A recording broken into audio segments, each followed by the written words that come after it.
दोस्तों, आपकी थाली से लेकर आपकी गाड़ी तक और आपके बच्चों की पढ़ाई से लेकर आपकी दिवाली की शॉपिंग तक सब कुछ बदलने वाला है। वजह है जीएसटी काउंसलिंग की नई बैठक। जीएसटी काउंसलिंग की ये 56वीं बैठक है और इस बार चर्चा सिर्फ टैक्स पर नहीं बल्कि आपके घर के बजट की है। प्रधानमंत्री नरेंद्र मोदी ने 15 अगस्त के भाषण में नेक्स्ट जनरेशन जीएसटी रिफॉर्म्स का ऐलान किया था और कहा था कि दिवाली से पहले आम आदमी को डबल दिवाली का तोहफा मिलेगा और वही तोहफा अब हकीकत बनने के बेहद करीब है। नमस्कार दोस्तों, मैं पीयूष आप सभी का न्यूज टेक में एक बार फिर से स्वागत करता हूं। दोस्तों, अभी जीएसटी 4 स्लैब में बटा हुआ है। पहला 5%, 12%, 18% और 28%। लेकिन अब सरकार इसे आसान बनाने जा रही है। प्लान यह है कि 12% और 28% स्लैब जो है वो खत्म कर दिए जाए और सिर्फ 2 स्लैब रहें, मिनिमम 5% और मैक्सिमम 18%। वहीं लग्जरी और हानिकारक चीजों पर अलग से 40% का सीन टैक्स लगाया जाएगा। इस बदलाव का सीधा असर आपकी रोजमर्रा की जिंदगी पर पड़ने वाला है। 150 से ज्यादा प्रोडक्ट्स पर टैक्स घटाने का प्रस्ताव है। मसलन घी, मक्खन, पनीर, ब्रेड, पराठा, चपाती, नमकीन और खजूर जैसे आइटम सस्ते हो सकते हैं। सोचिए, अभी जो घी आप 700 से 800 रुपए लीटर खरीद रहे हैं उसकी कीमत जीएसटी घटने के बाद कम हो सकती है। इससे न सिर्फ आपकी जेब पर असर पड़ेगा बल्कि देश का घरेलू उत्पादन भी बढ़ेगा और इंपोर्ट पर निर्भरता घटेगी। फेस्टिव सीजन को देखते हुए मिठाई, चॉकलेट, स्नैक्स, पेस्ट्री, आइसक्रीम और फ्लेक्स पर भी टैक्स जो है 18% से घटकर 5% करने का प्रस्ताव है। यानी दिवाली की शॉपिंग पहले से सस्ती हो सकती है।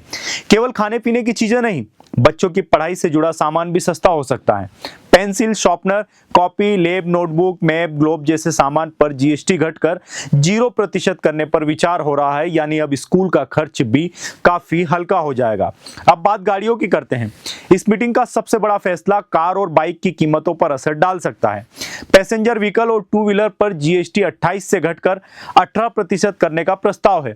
मतलब मिडिल क्लास फैमिली के लिए दिवाली से पहले नई कार या बाइक खरीदना बेहद आसान हो जाएगा। लेकिन दूसरी तरफ इलेक्ट्रिकल व्हीकल पर भी झटका लग सकता है। फिलहाल ई कारों पर 5% टैक्स है, लेकिन 20 लाख से ऊपर वाली ई कार पर इसे बढ़ाकर 18% और 40 लाख से महंगी गाड़ियों पर 28% करने का सुझाव है। यानी टेस्ला, बीएमडब्ल्यू और मर्सिडीज जैसी कंपनियों की ई कार अब महंगी हो सकती है। पेट्रोलियम, सोना, हीरे जैसे प्रोडक्ट्स पर फिलहाल कोई बदलाव नहीं होगा। वहीं शराब और तंबाकू जैसे हानिकारक सामान पर टैक्स बढ़ सकता है। सवाल यह है कि शराब पर टैक्स बढ़ाने से कोई खास विरोध नहीं है, लेकिन कहीं ना कहीं आम आदमी, किसान या हर तबके की सबसे बड़ी जरूरत पेट्रोल की है। जीएसटी के दायरे में पेट्रोल को भी लाना चाहिए या टैक्स कहीं ना कहीं कम करना चाहिए, जिस पर फिलहाल सबसे ज्यादा 50% से लेकर कहीं कहीं 70% के आसपास तक टैक्स वसूला जाता है। एक सवाल यह भी है कि राज्यों की कमाई पर इसका क्या असर पड़ेगा। रिपोर्ट्स के मुताबिक इस रिफॉर्म से राज्यों को 15 से 20% का रिवेन्यू जो है वो घट सकता है।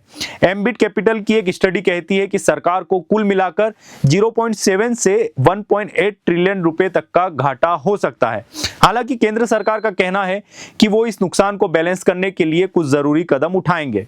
वित्त मंत्री निर्मला सीतारमण का कहना है कि जीएसटी 2.0 से सिस्टम पारदर्शी होगा, छोटे कारोबारियों और स्टार्टअप्स का बोझ घटेगा, बिजनेस करना अब आसान हो जाएगा। सबसे बड़ा सवाल, यह बदलाव कब से लागू होंगे। अगर सब कुछ योजना के मुताबिक हुआ तो 22 सितंबर से नए जीएसटी रेट्स लागू हो जाएंगे। यानी दिवाली से पहले घर का बजट हल्का, शॉपिंग आसान और मार्केट में नई रौनक देखने को मिल सकती है। तो दोस्तों, जीएसटी का यह नया अवतार सिर्फ टैक्स सुधार नहीं बल्कि आपके लाइफस्टाइल, खर्चे की दिशा बदलने वाला जरूरी कदम है। आने वाले 2 दिनों की मीटिंग तय करेगी कि इस दिवाली आपके घर में खुशियों की रौनक, खुशियों की जो रोशनी है वो कितनी बढ़ेगी। अब देखना यह होगा कि ये रिफॉर्म सच में आम आदमी की जेब भरता है या फिर राज्यों की कमाई का बोझ जनता पर ही पड़ता है। जवाब आने वाले दिनों में साफ हो जाएगा। इस वीडियो में फिलहाल इतना ही। इससे जरूरी और भी कोई खबर होगी तो आप सभी को न्यूज टेक के माध्यम से पहुंचाई जाएगी। आप सभी से गुजारिश है कि चैनल को सब्सक्राइब जरूर करें और न्यूज टेक के साथ बने रहें। आप सभी का बहुत बहुत धन्यवाद।